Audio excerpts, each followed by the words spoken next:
They're not here, so I'll be able to do that. Okay, so who loves plaid? Who's mad for plaid? Who's ever had to sew plaid and still is mad for plaid? Yeah, there you go. Okay. So I don't really care which side you use as the right or wrong side. This happens to be the wrong side of the fabric. And the only reason why I can tell the difference between the right and the wrong side is when I look at this, the quality of the weave is sort of secondary versus this quality. The right side has got a sharper quality to it when you have the diagonal weave, okay? And especially when it's something like a plaid. But since we want to, we want to cut this out, you really mostly want to use the wrong side of the fabric when you're trying to lay your patterns out as much as possible, especially if you're going to have to draw things like your stitching lines, because you don't want to have your stitching lines on the right side of the fabric. Now, here's a question. So we got plaid, and when you sew plaid, you want to make certain that your plaids are going to match up a little bit in the sewing process, okay? So obviously we know that we're going to want to match the horizontal stripe of the plaid. We'll make certain that's all nice and even. But the big question comes into like, well, where am I going to put the actual seam, the verticality of the seam, okay? Now, for me personally, when I try to do my plaids, I want to sew a seam that I can make the most amount of mistakes without it visually being devastating to the finished garment, okay? So basically, try to find the easiest way possible, or the easiest sewing point as possible. Now, when you look at this particular plaid, and we've got basically black and white and producing gray, so we really have no colors to work with versus a plaid like that, which is a nightmare to work with. The more colors you have, the harder the job is. So if one was to choose a spot, where do you think is the easiest spot to try to match the pattern? Like here? Right, it is. And can anybody else, Alexa got it, but anybody know why Alexa is right? It's the biggest and it's the darkest. Exactly, that's it. So trying to stitch it in the biggest and the darkest section is a lot easier than trying to say right here in the middle of the white. Where you have the least, or even worse, that. Okay, you could do that. You're really making your life a lot harder. Okay, alrighty. So when I'm trying to figure out, and luckily we're just going to make one seam, what I do when I use this pattern is I'm actually going to draw the stitching line first. Okay. Now I'm using. Does anybody have these? These are another good sewing tool. They're called choco liners, right? Yeah, am I getting that right? Yeah. And what it is there's a powdered chalk inside of here, like that. Okay, just like that, and it produces a fine line like that. Well, since I'm talking about chalk, I might as well get the other kinds of chalk out. Field trip. Over here, okay. Different kinds of chalk that are available, which are traditionally used in the tailoring world. We have tailor's chalk and then compressed tailor's chalk. So basically, this stuff here, which is the compressed stuff, is actually loose chalk, like we know. It's like powdery, okay? And it's done, and then you get a nice little line like that, which is really great. This stuff, which is called tailor's chalk, which some people call wax, but they really always call the wax chalk, which is why it's very confusing. This is actually what's used mostly in the tailoring industry. And the reason why the wax is used, does anybody actually know why they use the wax more than they use that stuff?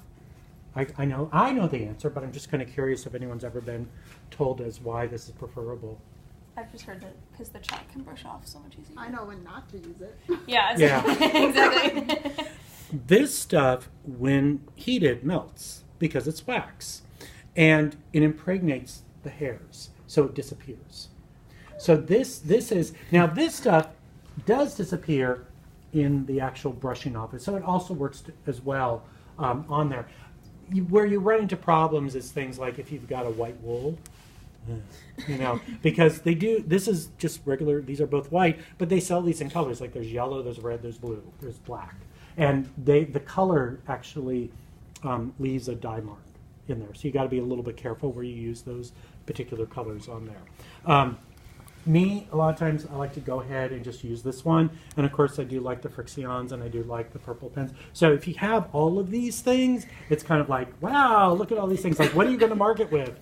And then there's the good old fashioned lay the paper pattern down and sit there with a piece of thread and then thread mark, which is another good use for the even basting stitch. Because sometimes you get a fabric that's the only thing you can do to mark out your stitching lines.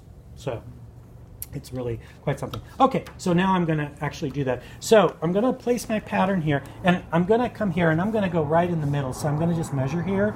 It's 1 3/4 inches, so the middle should be about 7/8 of an inch between in the middle there, like that. Okay, so now I should come here like that. Okay, so that's my stitching line. So now I'm going to come here. Now, in terms of how I'm going to lay this out, well, I could lay it here. I could lay it there. I'll just go ahead and I'll lay it so that it's somewhat balanced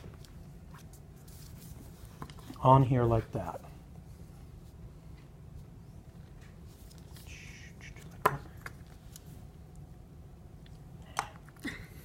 That needs to be, oh, I should show you how to do that, shouldn't I?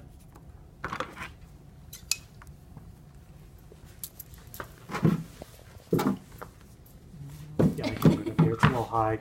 If you ever need to sharpen tailor's wax, you really shouldn't do it with your tailoring scissors. A razor blade works really nicely.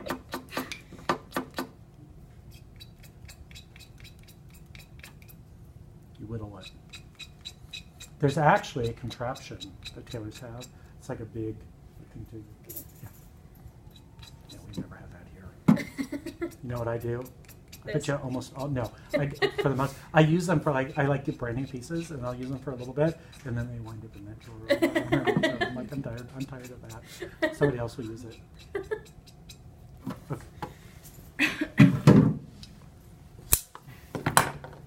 Ah! Yay. Of course the white on the white really doesn't work well, does it? Oh well, there you go.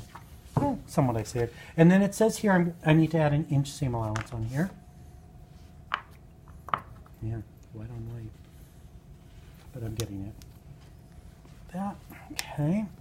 Alrighty, so that's one piece. So now I gotta cut the second piece. Okay, this is where everyone makes their mistake. Okay, they're gonna go, okay, I cut this piece. Now I'm gonna lay that one and cut that one. What's the mistake? Because we want to create a mirror image of it. Okay, so the pattern's going to have to be laid this way, and as you could see, I have placed grain on the reverse side of the pattern. Okay, so using the same technique that I used before, let's find where our stitching line is. I think if I'm correct, I'll have enough room. Let's just double check before I go too far. Yes, there's enough.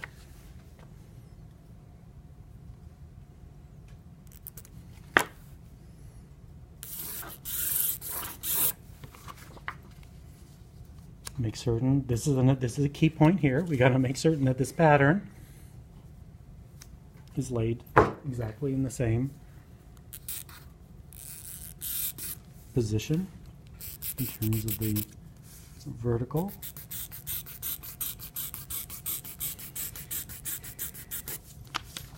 Groovy sound. Okay, so now I should be able to come here. Oh, yes.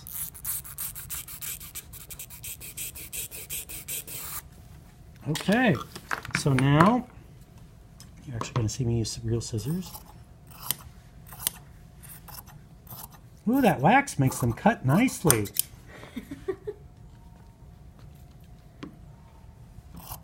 The good news is that if on this fabric, it's plaid, so you kind of know what's straight.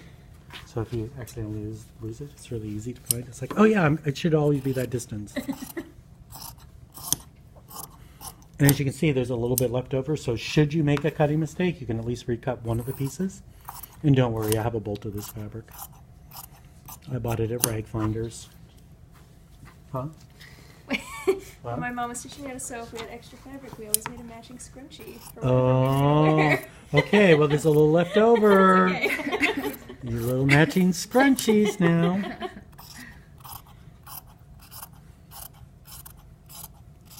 That's cute though.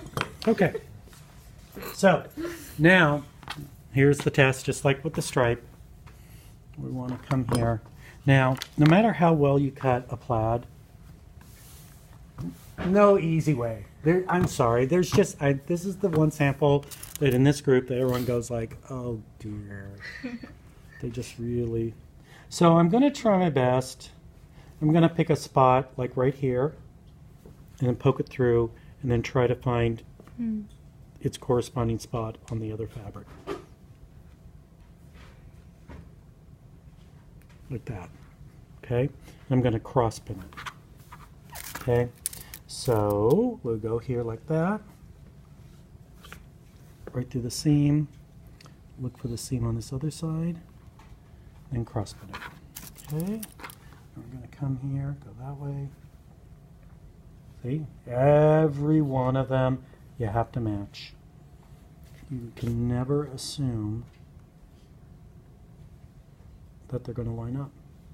Especially with something like this because it's a diagonal weave, so you get a little bit of shifting in the fabric like that.